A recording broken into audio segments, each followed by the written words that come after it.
Leviticus chapter 16. Now the Lord spoke to Moses after the death of the two sons of Aaron, when they offered profane fire before the Lord and died. And the Lord said to Moses, Tell Aaron your brother not to come at just any time into the holy place inside the veil, before the mercy seat which is on the ark, lest he die. For I will appear in the cloud above the mercy seat. Thus Aaron shall come into the holy place with the blood of a young bull as a sin offering, and of a ram as a burnt offering. He shall put the holy linen tunic and the linen trousers on his body. He shall be girded with the linen sash, and with the linen turban he shall be attired. These are holy garments. Therefore he shall wash his body in water and put them on. And he shall take from the congregation of the children of Israel 2 kids of the goats as a sin offering, and 1 ram as a burnt offering. Aaron shall offer the bull as a sin offering, which is for himself, and make atonement for himself and for his house. He shall take the 2 goats and present them before the Lord at the door of the tabernacle of meeting. Then Aaron shall cast lots for the 2 goats, one lot for the Lord, and the other lot for the scapegoat. And Aaron shall bring the goat on which the Lord's lot fell, and offer it as a sin offering. But the goat on which the lot fell to be the scapegoat shall be presented alive before the Lord, to make atonement upon it, and to let it go as the scapegoat into the wilderness. And Aaron shall bring the bull of the sin offering which is for himself, and make atonement for himself and for his house, and shall kill the bull as the sin offering which is for himself. Then he shall take a censer full of burning coals of fire from the altar before the Lord, with his hands full of sweet incense beaten fine, and bring it inside the veil. And he shall put the incense on the fire before the Lord, that the cloud of incense may cover the mercy seat that is on the testimony, lest he die. He shall take some of the blood of the bull and sprinkle it with his finger on the mercy seat on the east side, and before the mercy seat he shall sprinkle some of the blood with his finger 7 times. Then he shall kill the goat of the sin offering, which is for the people, bring its blood inside the veil, do with the blood as he did with the blood of the bull, and sprinkle it on the mercy seat and before the mercy seat. So he shall make atonement for the holy place because of the uncleanness of the children of Israel, and because of their transgressions, for all their sins. And he shall do for the tabernacle of meeting which remains among them in the midst of their uncleanness.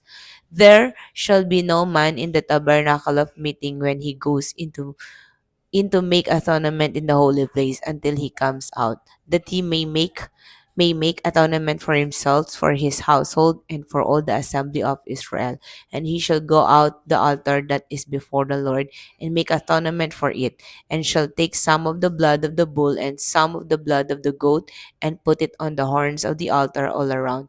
Then he shall sprinkle some of the blood on it with his finger 7 times, cleanse it, and consecrate it from the uncleanness of the children of Israel. And when he has made an end of atoning for the holy place, the tabernacle of meeting, the altar, and he shall bring the live goat, Aaron shall lay both his hands on the head of the live goat, confess over it all the iniquities of the children of Israel, and all the transgression concerning all their sins, putting them on the head of the goat, and shall send it away into the wilderness by the hand of a suitable man. The goat shall bear on itself all their iniquities to an habited land, and he shall release the goat in the wilderness. Then Aaron shall come into the tabernacle of meeting, shall take off the linen garments which he put on when he went into the holy place. He shall leave them there. He shall wash his body with water in a holy place, put on his garments, come out and offer his burnt offering and burnt offering of the people, and make atonement for himself and for the people. The fat of the sin offering he shall burn on the altar. And he who released the goat as the scapegoat shall wash his clothes and bathe his body in water, and afterward he may come into the camp.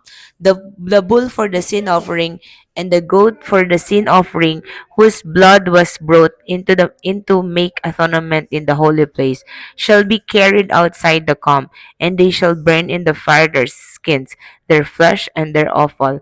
Then he who burns them shall wash his clothes and bathe his body in water, and afterward he may come into the camp.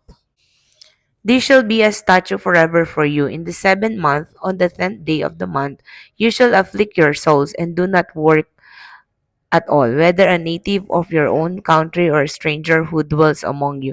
For on that day the priest shall make atonement for you to cleanse you, that you may be clean from all your sins before the Lord. It is a Sabbath of solemn rest for you, and you shall afflict your souls. It is a statute forever, and the priest who is anointed and consecrated to minister as a priest in his father's place shall make atonement and put on the linen clothes, the holy garments. Then he shall make atonement for the holy sanctuary, and he shall make atonement for the tabernacle of meeting and for the altar, and he shall make atonement for the priests and for all the people of the assembly.